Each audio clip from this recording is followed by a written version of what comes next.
Whereas the content of this presentation will encourage you to examine or re-examine the language and descriptors that are often used to write and speak about school-age students as members of a diverse school population. My hope is that you will learn a few ideas about how to recast such descriptors and terminology in ways that affirm and uphold the assets inherent in individuals' identities while fostering equity and belonging to a diverse school community. On this slide are 7 terms or descriptors that educators, practitioners, and service providers use when speaking or writing about school-age children who are members of a diverse learning community.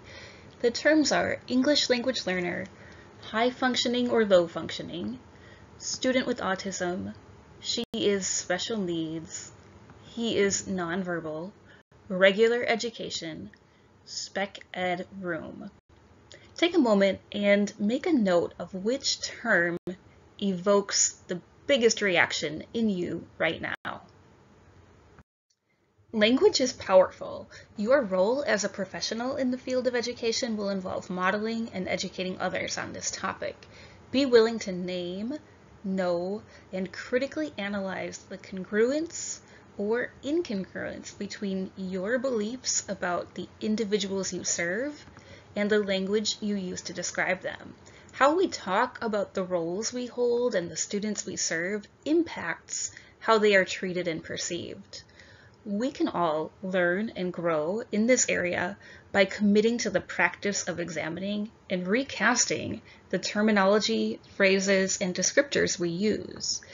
The effort we put forward now plays an important role in the work that we must do to dismantle harmful stereotypes and remove formidable barriers to meaningful inclusion. Let's start with terminology used to describe one subpopulation of school-age children that includes students who receive language assistance through Title III, Part A of the Federal Elementary and Secondary Education Act.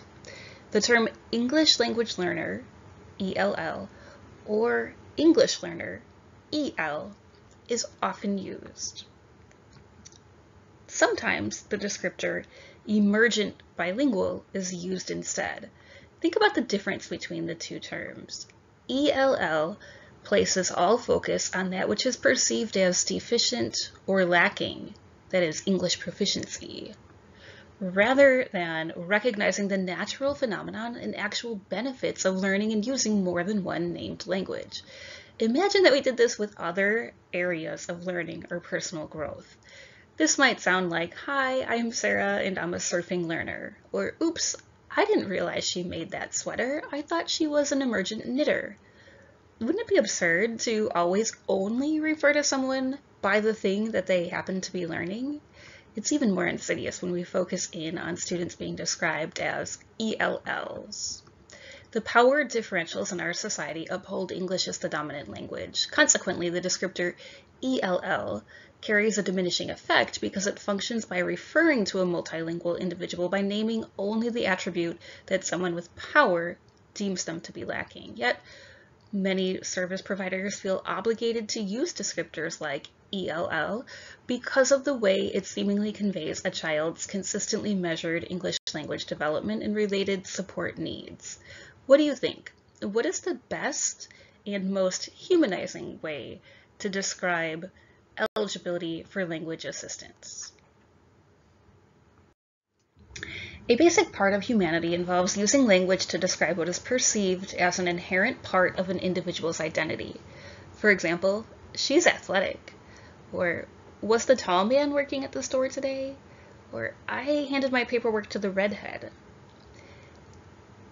In the exceptional education programs at UWM, 2 categories are relevant to the work that we do in serving students with individualized education programs. One category is identity first language. This emphasizes the condition of disability as a prominent aspect of the individual's identity. Members of the disability community often assert a preference for identity-first language. For example, members of the deaf community share deaf culture, which is written about using a capitalized letter D in the identity-first descriptor deaf. As another example, self-advocates and their allies state a preference for the identity-first use of autistic, as in autistic person. However, other community members do not consider autism to be an inherent or defining part of the individual's identity. Instead, they assert a preference for person-first language, which places the person before the identifier in effort to emphasize the humanity of the person. For example, person with autism. The same practice is applied by those who prefer descriptors such as students with learning disabilities instead of learning disabled students. Similar examples include students in special education programs instead of SPED students, or students with high intensity support needs instead of special needs student.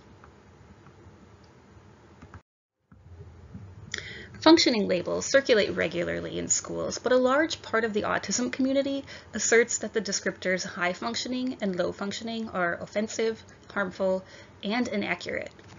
Author Jessica Pinote, in an article published by Psychology Today, writes, "As an autistic adult, I have never felt high functioning.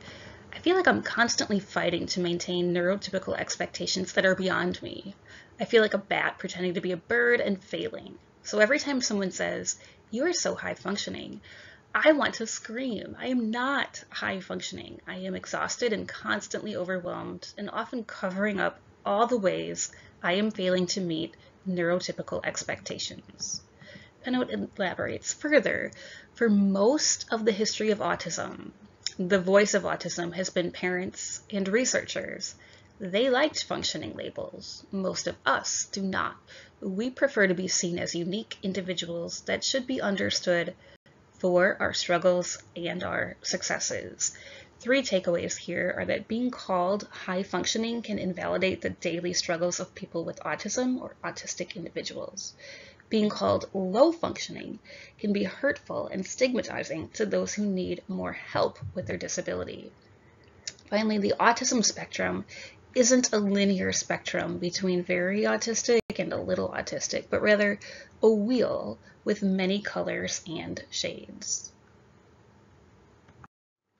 Folks in the advocacy community, and many are self-advocates, feel that the term nonverbal is stigmatized because the general population equates nonverbal to not having or receptively understanding language. Many advocates want to change the narrative on that.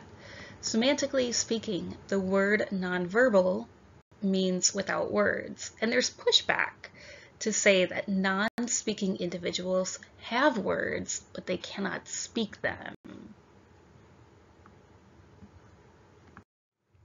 DJ Savarese describes his own preference for the term non-speaking by writing, "Non-speaking doesn't mean I have no ideas or no way to communicate them. Non-speaking doesn't mean I can't learn to read or write like everyone else. But I can't if you don't teach me how. And calling me nonverbal is like saying I can't learn to read or write." The term special education refers to specialized supports and services that are provided to an eligible child under the Individuals with Disabilities Education Act, IDEA Part B. Often, special education is used as an adjective to describe the person providing or receiving supports or services, or the place where such services are provided. Used this way, the term can introduce stigma and reinforce harmful stereotypes. Here are some examples and possible alternatives. Listen or read along to see what you think. SPED students versus students who receive specialized services. Spec Ed teacher versus accessibility specialist. SPED room versus 4th grade classroom for students with high intensity support needs. What's regular about regular education? Should we infer that special education is irregular? What does regular mean? What if we were to recast this and change the descriptor so that we can think of the relationship between a specialist and a generalist rather than a regular and irregular education?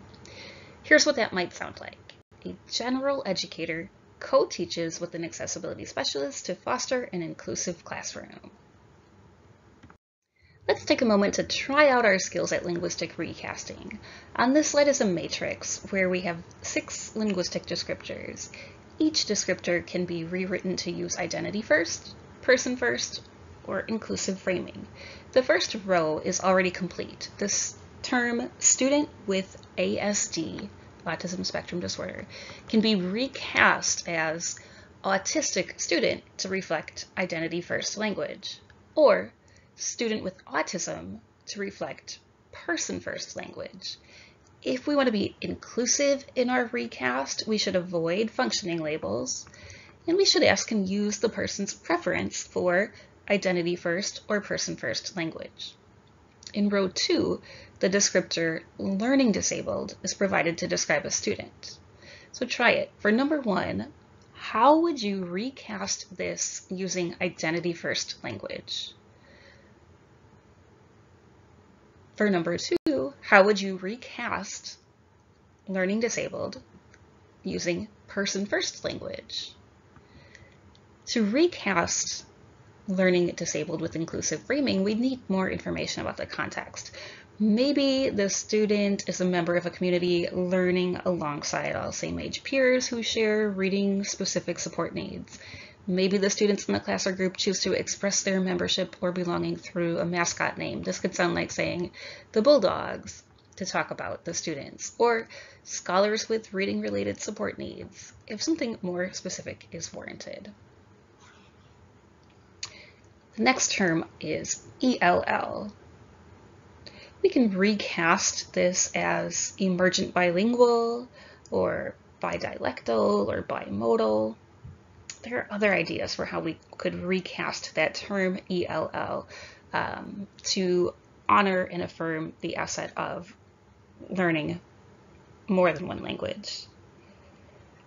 We could recast this as a person first term, saying students who are learning English as a new or additional language, students who are learning multiple language. In an inclusive context, we could talk about our community of multilingual learners. The next row says the phrase, is special needs. If we wanted to recast this as an identity first term, one example could be disabled student. What are some other examples? How, for number 3, could you recast this using person first language? To recast is special needs with inclusive framing, we could describe our community of diverse learners, our community of ability diverse learners. Next row is he is nonverbal. So identity first, we could say non-speaking students. Recast as person first, it could be a student who uses augmentative or alternative communication.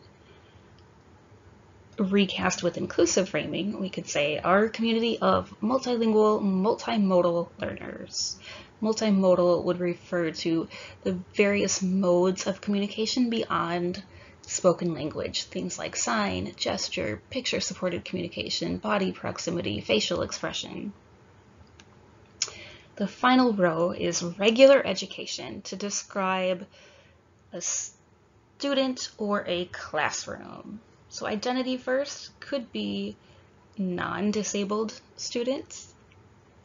Person first could be student without a disability. And what would be the inclusive framing instead of saying regular education? You can write your answer for number 4.